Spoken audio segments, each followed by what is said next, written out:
Dans le cadre de la célébration de la Journée internationale des personnes vivant avec handicap, l'association Démocratie 101, en collaboration avec le collectif des handicapés diplômés du Mali COHD, a organisé ce jeudi le 26 décembre 2024 au Mémorial Modibo Keïta de Bamako une conférence débat sur les pratiques corruptives et discriminatoires qui freinent les droits des personnes handicapées.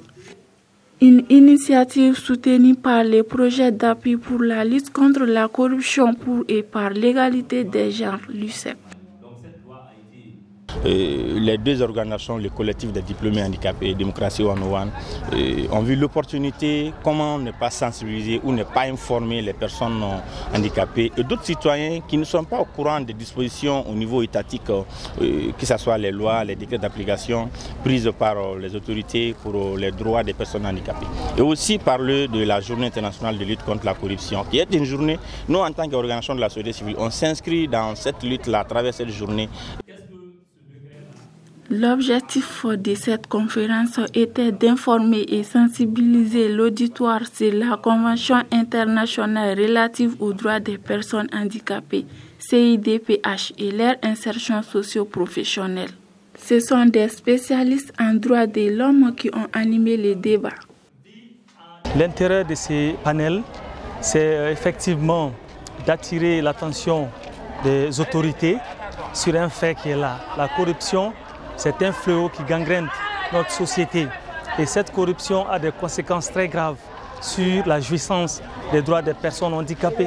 Les personnes handicapées ont le besoin d'accès à la santé, ont le besoin d'accès à l'éducation inclusive, ont le besoin d'accès à l'emploi. Le plus souvent, c'est des gens qui ont besoin d'autonomie, d'accéder à l'autonomie et à l'indépendance. Et pour cela, je pense que chacun a quelque part un droit, en tout cas selon les législations au Mali.